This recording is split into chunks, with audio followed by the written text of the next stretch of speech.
Welcome home to USA Global TV and Radio. Ours is a place where dreams take flight, voices are heard, and stories are shared. This is where cultures meet, connections are formed, and ideas are transformed into action. This is your destination for authentic storytelling, diverse perspectives, and meaningful conversations. We're where global stories unite and bridges are built beyond all borders. Discover our world of education, entertainment, hope, and inspiration. Together, we're building bridges worldwide. Subscribe to our USA Global TV channel and download our USA Global TV app. Be our guest or join our team. Visit usaglobaltv.com. With heartfelt thanks to our executive producer, Dr. Jacqueline Kerbeck, music scored by Yifei Tang from Cloud Road Music, creative direction by Paul Garcia, and I'm Al Cini, and I'm very proud to be part of the USA Global TV and Radio family. So join us here at USA Global TV and Radio. Make us your home for global connection. All rights reserved. This video and its contents are the exclusive property of USA Global TV and Radio. Unauthorized use, duplication, or redistribution in any form is strictly prohibited. Thank you for being a part of our global community. Let's inspire together.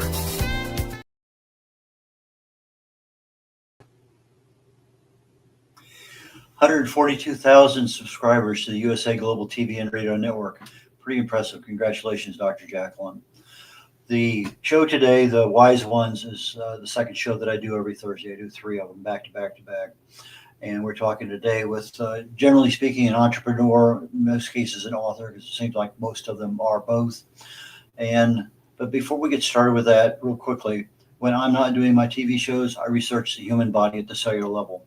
Chemically speaking, I look for cause and effect relationships, treat a problem, and hopefully you can fix it. But if you're treating symptoms, you're never going to fix it, but the problem is still there, and it may definitely get worse.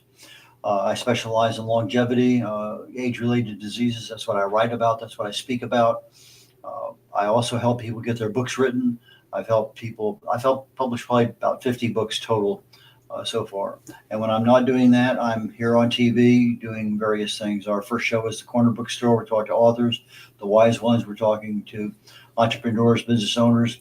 And then the last show, Talking Heads, today I'll be talking about how you can improve your speaking ability to enter that world of the professional speaker. So that being said, I am going now to open up the stage to CC Robinson. Please join me. Hey there. Hey there. I like the hands. Very enthusiastic. And you have a great smile too, just beaming. So thank you. You're a writer, but before you were a writer, you were a medical doctor over in Africa and setting up nonprofits here, there, and yonder, and traveling around eating in places trying to figure out where the best food in the world was. So why don't we kind of start off on that vein, and then we'll kind of get into a little bit of the book world and wherever else we need to go. Red, it's funny when you describe it like that. I actually sound like smart and fun and wise, and I'm like, in my mind, I feel like I just kind of meandered and fell into this or that. But yes, I am a medical doctor, a proud graduate of Vanderbilt University in Nashville, Tennessee, and right after graduating from medical school with my MD and Master in Public Health, my husband and I started a nonprofit because we really wanted to help the situation over first in Afghanistan, and then in Colombia, and then in Sierra Leone. All of these countries were impacted horribly by civil war. And we wanted to bring medical teams and be able to start clinics that would actually help to turn the tide of disease and maternal mortality and childhood mortality around. And we did that. As I understand it, you love numbers, but you didn't love the numbers you were working with before you got your medical degree. No. So you ended up in a totally different world that took you to be a world traveler. But how do you set up a nonprofit? That's something that most people never do. So I guess you needed some help. Did your husband have some experience with that? No, he's even less than me. So I came from a commercial lending background. So I banked different companies and middle market lending in Chicago. And that was my training in the business world, if you will. And I took that into the entrepreneurial realm and just kind of figured it out. That's the only way to describe it. And when you go through the whole process with the IRS, it is a lot. And there's a lot of steps and you got to do it right.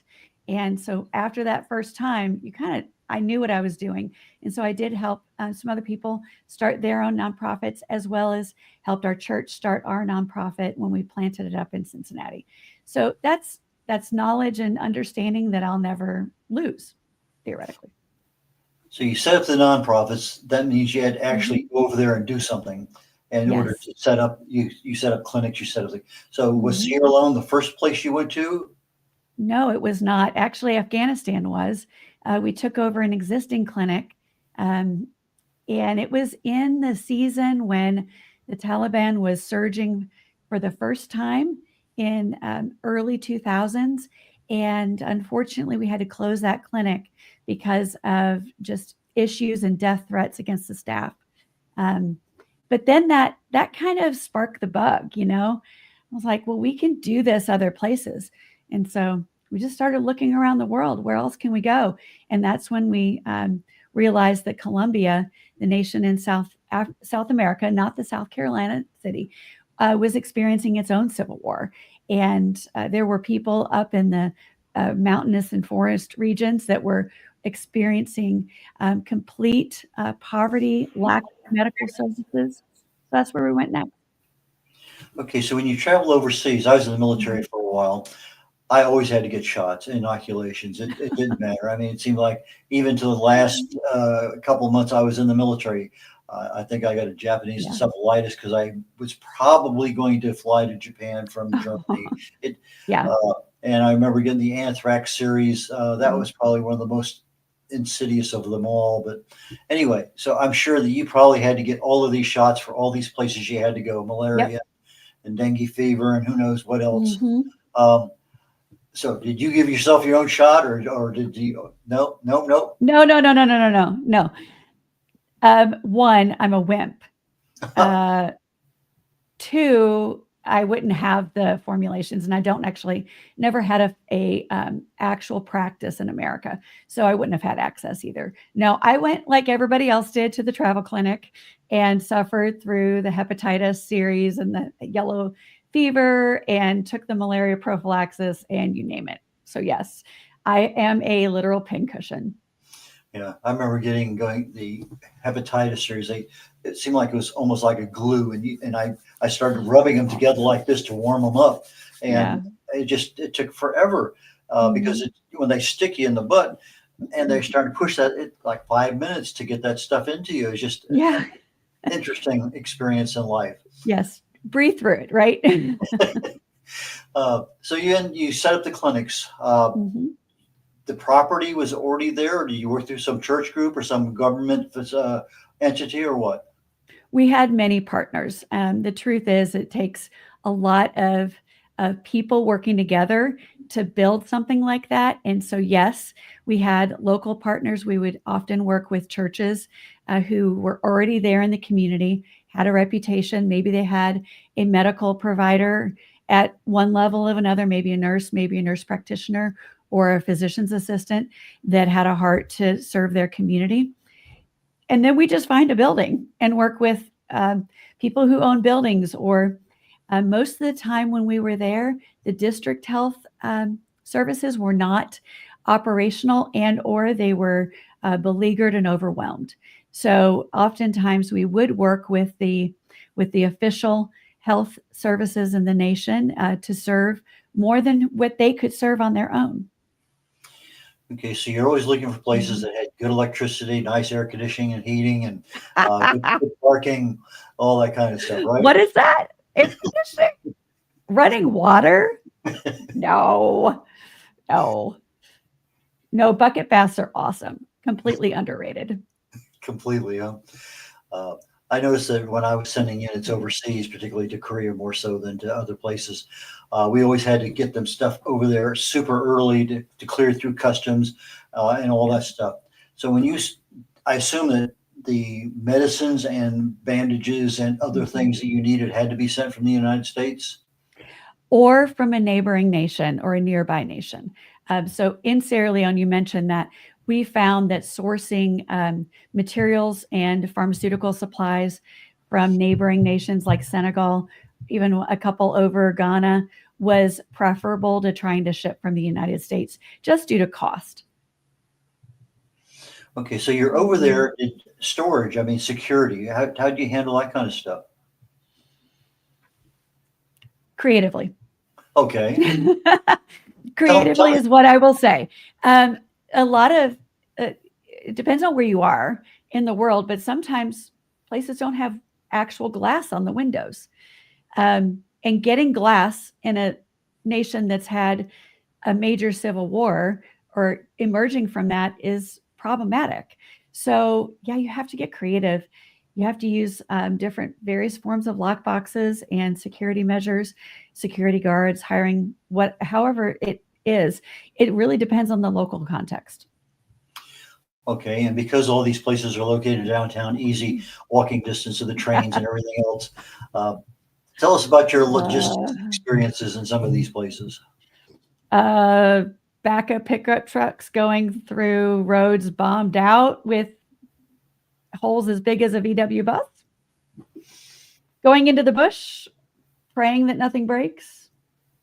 I mean, that was normal, absolutely normal for anyone working in Sierra Leone after the Civil War. We definitely had it because our clinic was located what should be, as an eagle flies, 90 miles. So, in America, that'll take you maybe an hour and a half driving.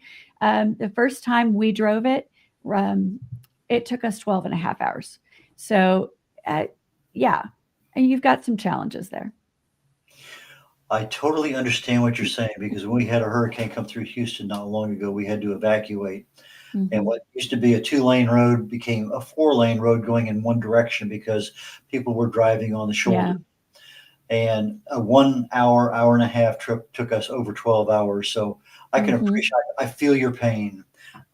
So it was interesting. So you have a lot of these experiences, but you write dystopian young adult. Is this part of the mindset for writing that book or? Yeah. Okay. Tell me how that. It absolutely is. And it makes total sense in my mind. And now let me help you make it make sense in yours and for your listeners. I have seen people survive their own version of the apocalypse. I've seen them work together afterward. I've seen them forgive. Even the worst atrocities, I've seen them move beyond it to rebuild a society.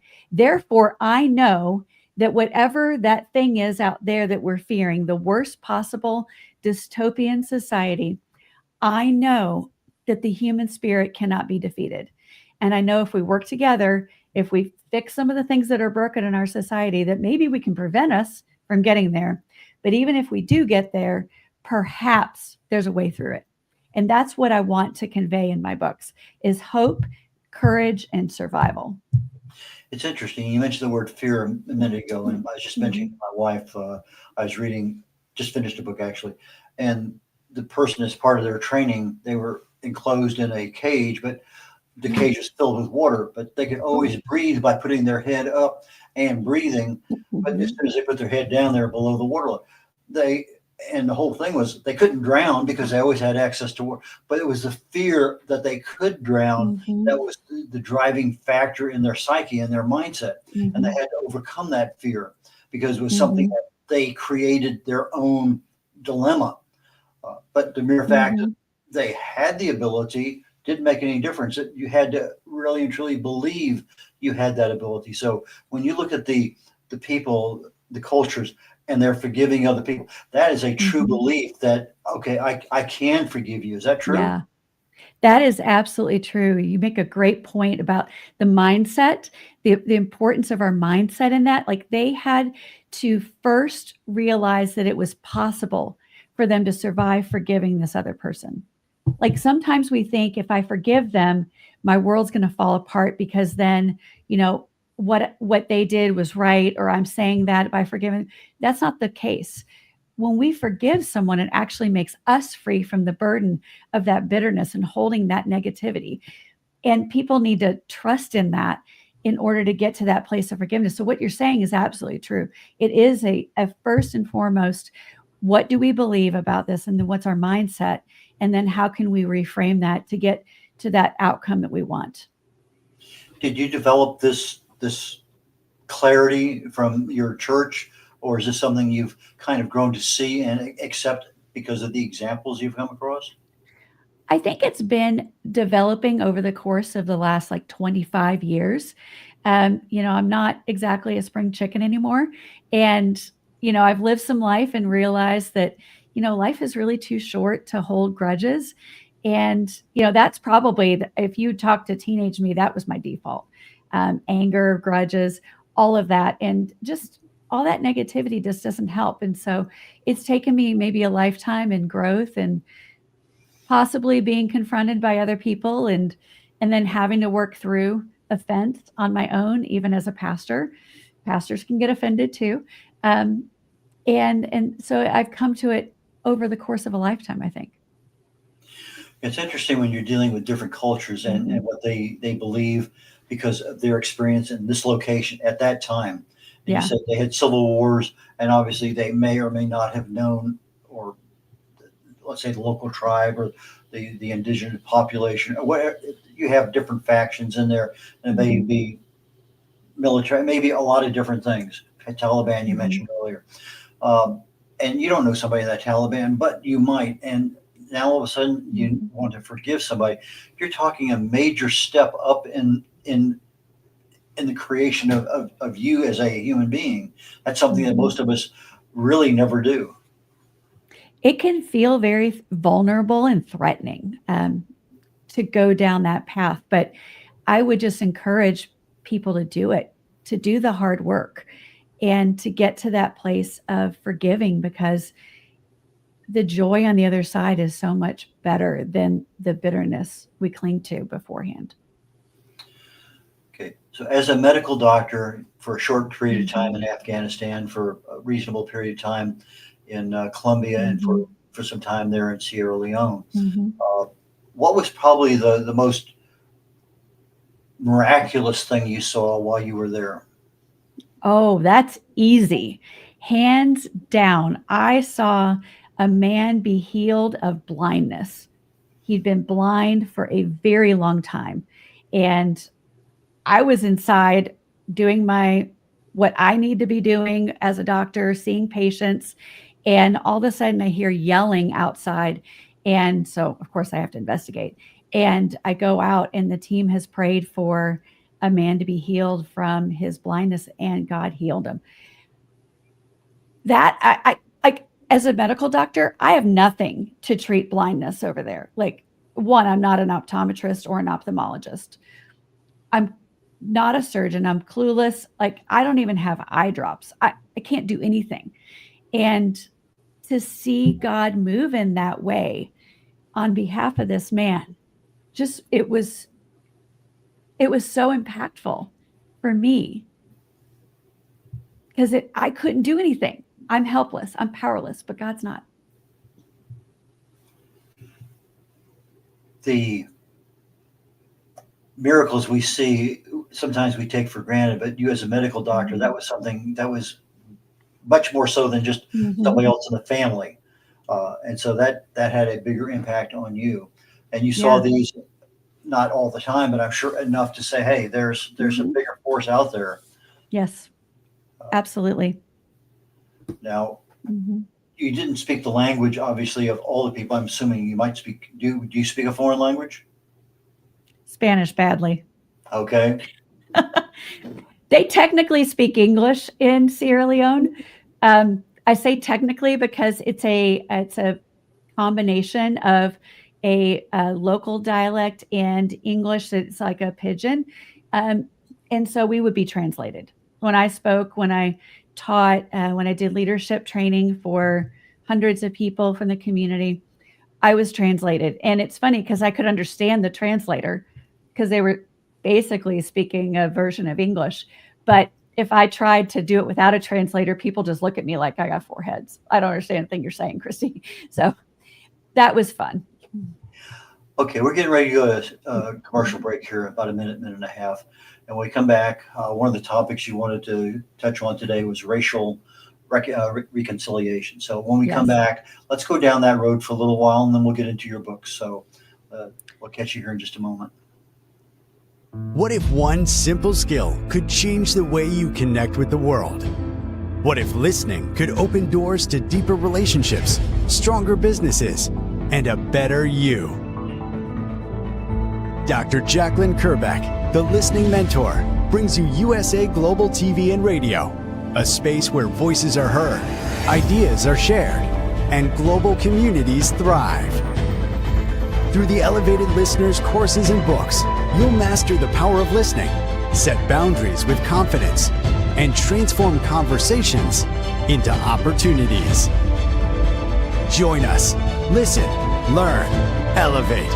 Whether you're a leader, a coach, a business owner, or someone seeking stronger connections, your journey starts today. Subscribe, learn, and transform today.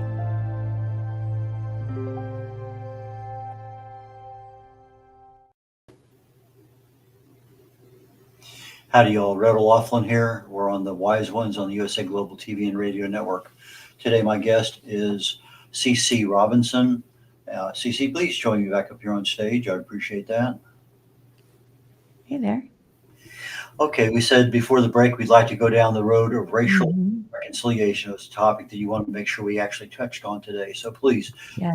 I'm going to turn the stage over to you. Let's talk about that for a couple of minutes. So when I look at our nation right now, I'm from the United States, and I know this has global listeners and watchers, but one of the biggest issues I see is division and hatred among ethnicities. And, I've been in Civil War, post-Civil War nations where I've watched tribes fight each other. And you could say this is ethnic and racially motivated. It's been, throughout the history of the earth. But really, when I was in Sierra Leone, I saw the impact of that racial hatred over 30 years of civil war. And I just wonder, is there a better way that we can be relating with each other here in the United States to avoid what Sierra Leone and other nations have experienced before? And it takes work. And I think that's what makes it so hard for most people, is it takes stepping out of your comfort zone. It takes encountering people who don't look like you, who don't think like you, who don't vote like you, and having conversations around tables instead of just yelling on social media over rows. And so that's my whole motivation for the Divided series. And what I'm hoping to inspire in young people today is doing that hard work of cross-cultural relationships and communication. Okay, so it's your firsthand knowledge of what you've seen and what can happen that's also been imbued into the books that you have. Yes. But when you start looking, whether it's a cultural issue, a racial issue, a religious issue, I mean, we have so many different ways, political, we have so many different ways of separating ourselves. And when we try to establish a relationship, part of that hinges initially on trust. And I remember I was in, hang on one second, it'll come there. One of those age-related things that periodically creeps up, but I was in Bosnia, and one of the things that I noticed, and we talked about it, it was the fact that you have a lot of elderly and a lot of young children, because the middle population is gone. And when I'm in there, they have a R2D2 unit that basically that's the broadcast media center for the entire. So they have radio, TV going on. They concentrate on a lot of things, but talking to people there, and it was interesting that the parents left, the grandparents now are inculcating the grandkids with, those dirty, nasty, whoever, back 66 or 933, or they're and they say it's going to take 2 generations to get over that bitterness, that hatred that's been literally bred into each generation. And when I started thinking about it, that's probably true, because it does take a long time to get through that. And so you have a lot of stuff, as you say, a 30-year civil war, a lot of atrocities, a lot of deprivation, a lot of everything that is not good for anyone. And yet I'm going to trust, I'm going to forgive. That's That's hard even just to write about. Yes. I'm not saying this is easy. In fact, the default, not trusting, not relating, not stepping out of your comfort zone, that's the easy thing. But easy doesn't get us the results that I think we all want. And I don't think there's one of us in the United States right now that wants to see our nation go through a civil war. You ask people, like maybe there's some fringe on the ends of each spectrum that are wanting civil war, but most Americans don't. But if we don't do something other than our default, that's where we're headed. Okay, well, that sounds like one last question on Africa and other Mhm. places. I remember reading, it says you set up leadership development for emerging nations. Tell us a little bit about that before we get into your authors and books. Yeah. So one of the biggest things we noticed in Sierra Leone that we had a generation that had a frame of mind to hate another ethnicity, just like what you're saying in Bosnia. And if we were going to see this adult generation rebuild their nation, their communities, we needed to hit with some training and hit some of those key points. And so we implemented John Maxwell's Equip training. It is a 6-part series with 6 lessons each series. And your ticket to the next presentation by the Americans is you need to train 10 people in what you learned the last time. And so what we saw was a flywheel exponential impact there. We started out with 12 very skeptical leaders. And I remember one woman in particular said, I can't do this, meaning I can't forgive. I can't see these people as anything but what I've been seeing them for my whole life. She was about 30, so she'd known nothing other than civil war in her life. And by the end, she had not only reframed her vision of other people, she had trained, the number was astounding. It was over 100 other people in the content, and was out of the country because she was off teaching it in another country at our last session. So I have seen the impact of what challenging some of our own assumptions, even those beliefs that we hold so close to ourselves that we can't imagine ourselves without them. I've seen the impact of that over the long term, and it's absolutely exponential impact. I have one word. Wow. Mm-hmm. That was worth the price of admission today, basically. that was because you're not talking about logistics, and you're not talking about equipment and buying, and you're talking about training, and you're talking about something that is relatively free. It's not free because there's a lot of time and energy involved, but the payback is so much greater than one would even hope for in some days, I bet you. Yes. And now, like, I have the privilege of knowing some of the most amazing leaders on the face of the earth. That's it. So you took your experiences and you put them into this young adult dystopian world. Tell us, how did that really develop into the printed word, into the book? I never intended on being a fiction author, y'all. 2012, everyone, Obama's president. We think we're post-racial in the United States. Spoiler alert, we're not. And Trayvon Martin is killed. About a week later, I have an all-night dream where I see our nation in that civil war that I've described, that Sierra Leone had, that other nations have had, where ethnicity is fighting against ethnicity and our nation is destroyed. And I see a drug lord who becomes a dictator take over power and divide us into our ethnic groups, putting up walls. We don't interact for 45 years. I wake up and I'm like, what is going on? Are you kidding me? I felt like this is going to happen tomorrow. That's kind of the feeling I had when I woke up. I don't know how, but I went back to sleep. And when I went back to sleep, I then met my 4 main characters, Marcos, Rose, Harriet, and Jason. And I saw them having grown up under this dystopian regime, separated from each other, but yearning for understanding, yearning to relate across their cultures, yearning for freedom. And then I saw the underground resistance movement. And that's when it just birthed in my mind this idea for the entire series. I started sketching things out. I didn't know how to write fiction, so I had to learn that. Like, just a lot of time. That was 2012. I didn't publish the first book until 2024. So 12 years of research, interviews, learning, figuring it out, writing, rewriting, and now it's out in the world. You've published a lot of stuff just in a couple of years then. Mm-hmm. Okay, so Divided was your first book in this 4-book Yep. series that you're planning? Yep. That's my baby. Divided. Okay.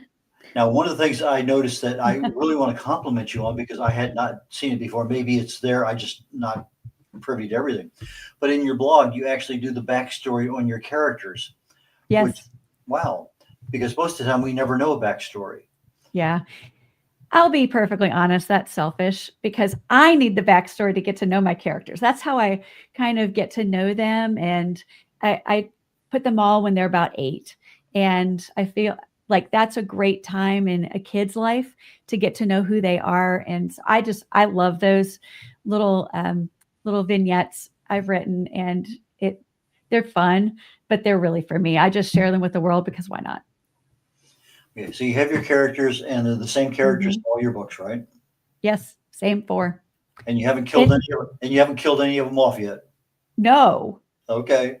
No. Okay, so other people die. Okay. But no.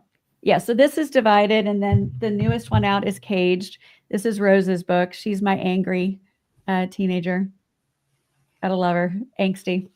But no, it's about survival, hope, courage, and survival in the face of impossible odds. Now, something I noticed when I was looking at your book covers on Deception, I think it was. Yes. Said book 1.5 in the 4-book series or something like that. This is book 1.5. So there's it's itty bitty, see? Not much commitment, right? So I have an entire novella series that accompanies the main series of Divided and Caged, and then Betrayed and United will be the last 2 books in those series. But yes, there'll be 4 novellas as well as 4 novels. That was Grab Bag, a novella for one of the books? No, Grab Bag is an actual local anthology with different authors, sci-fi fantasy authors here in Cincinnati. Okay. Just a fun little piece in there. I've just got a fun little piece. So what do you enjoy reading? Yes, I love reading dystopian and post-apocalyptic. That is probably 85 to 90% of what I read. Others is nonfiction, whether it's self-improvement. I'm kind of on an Enneagram kick right now. Or if it's in an author space, I read a lot of those too. So that's the bulk of what I read. Editing. How long does it take you to get your books edited? Ages and ages and ages. I wish there were an easy button for editing. So I do use a developmental editor, and we work together. We collaborate, and then I do a revised draft, and that goes to a copy editor. We collaborate, and then I revise that draft, and then I start listening. I've really found that I need to listen to my books, that errors pop out when I listen. And then my daughter and my husband are exceptional proofreaders. And that's about the time it's also going to my advanced reader team. So there's layers and layers of edits. I feel like I do about 15 passes of edits. What program do you use to listen to your books? Currently, it's Natural Reader. I bought the annual subscription, and now I'm even listening to blog posts and articles and other nonfiction books on it. I'm kind of become obsessive with it. There's a free version on Word, Microsoft Word, that I use a lot for my stuff. And I find it to be very, very, very helpful. Do you use AI at all for anything? Only for marketing. And I've only just barely dipped my toe in there. I've been cautious for a lot of reasons. I was a little upset when I found out Upheaval was used to train a few AI large language models. And so, of course, anger is my go-to emotion. So I had to get over that. I had to forgive. and get past that. And so now I'm dipping my toes in using AI for social media content, not necessarily the images, more the captions and the description, as well as reframing my website. That's it, though. Okay. How about marketing? Yeah, so that's marketing for me, is social media. I don't use it in my newsletter writing or really anything else in marketing. In the marketing area, it's really just social media. Okay. Before we get ready to wrap it up, cover design. How do you do those? I work with a graphic designer. So I happen to use 100 covers, and they've been exceptional. I really love working with them, very responsive. They do all the formats, and they accept my like 1,000 changes. I feel like I'm like, no, adjust this, adjust this. I don't like this. Can we make it lighter? Can we make it darker? Like I'll contradict myself 4 times. And they're really good about working with me on that, but they've been exceptional. And they Any, don't use AI for me. There's no AI in my covers. any plan for audiobooks or foreign languages? Yes, audiobooks. I actually am trying to schedule a meeting with my 2 narrators. They're local here to Cincinnati, the voice actors, and a sound engineer to plan out Upheaval. So it'll be hopefully 2026. That's the plan for Upheaval and Divided, and then we'll just see, because they're launches in and of themselves, and so I'm only one person, so we'll see. How do people buy your books? How do they get in touch with you? The ebooks are only on Amazon. So you got to go to Amazon to get an ebook. If you want a paperback, they're at retailers worldwide.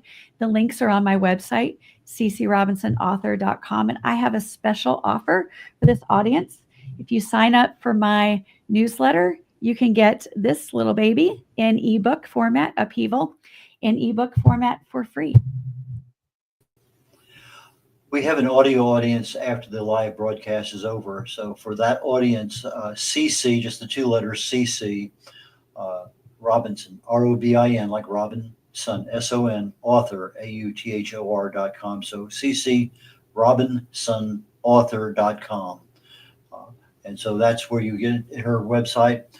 And CC, I had an absolutely marvelous time today chatting with you. I would just love to sit here and ask you lots of questions. So I hope that we can connect again in the future and go down several other roads we didn't touch today. Absolutely. And I have a feeling you might be a fun guest interview as well. If you have something out there, get in touch with me. I would love to be. Absolutely. So anyway, take care, and we'll catch you later on. Thanks, Fred. Bye now. That was just an absolutely marvelous time today. CC, thank you so very much. The next show is the last of my 3 shows I do on Thursdays, and it's called Talking Heads. I usually talk about some aspect of health and wellness, usually some aspect, focus on aging or an age-related disease like Alzheimer's or something. But lately I've been talking about some of the other things I've been interested in, writing books, publishing books, and today I'm talking about speaking. It's an area that we do all the time, but it's not something that we have a lot of skill in unless you join an organization like Toastmasters or some of the local one. Sometimes there's programs available at community centers and other places, but in reality, it's a skill we have because we talk all the time.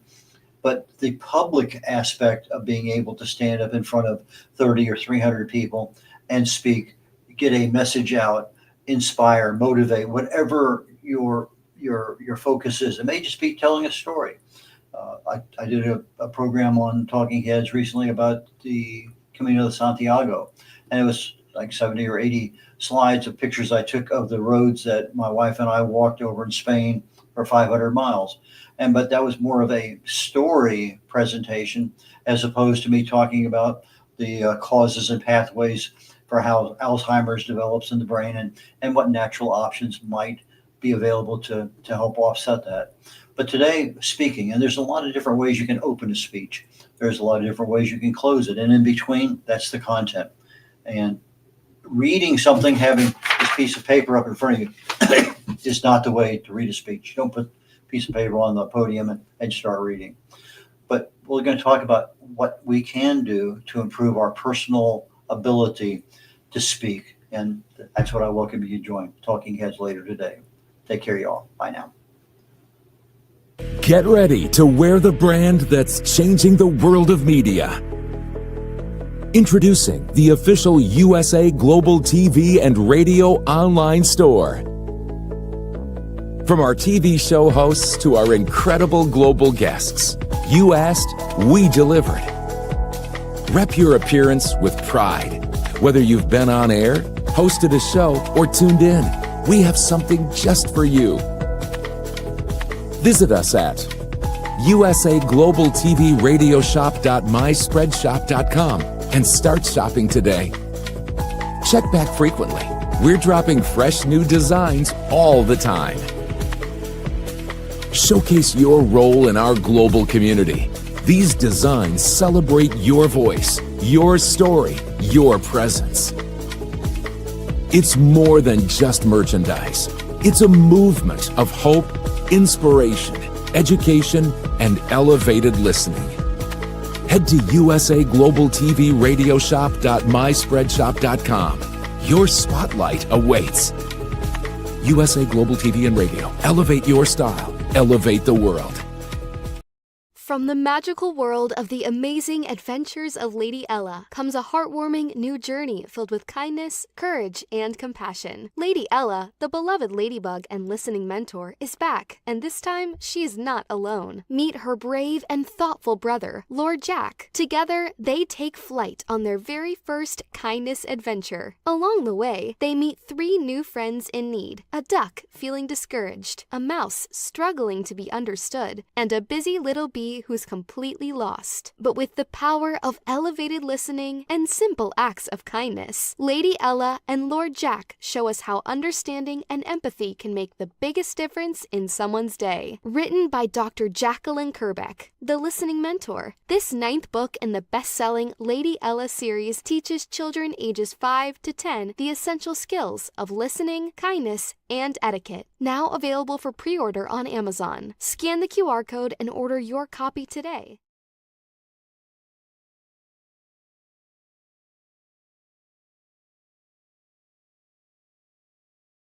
Thank you, viewers and listeners of USA Global TV and Radio, for joining us today.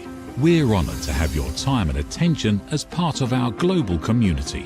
At USA Global TV and Radio, we believe in the power of authentic conversations, meaningful connections, and creating a world of possibilities together. Want to be part of something bigger? Join our team of elevated listeners at usaglobaltv.com, a space where your voice matters and your ability to listen transforms relationships. Stay connected with us across all our platforms for thought-provoking discussions, expert insights, and empowering stories. Subscribe to our channels at youtube.com/c/USA Global TV. Follow us on social media and explore the endless opportunities we're creating for growth, learning, and inspiration. Together, we're not just broadcasting, we're building bridges and changing lives one conversation at a time. For inquiries, contact us at info@usaglobaltv.com. Music by Johnny Dies. Produced by Executive Producer and Director Dr. Jacqueline Kerbeck. Voiceover by Mike Porter. Creative Direction by Paul Garcia. All rights reserved. Copyright 2025. Visit usaglobaltv.com to view our full terms and conditions.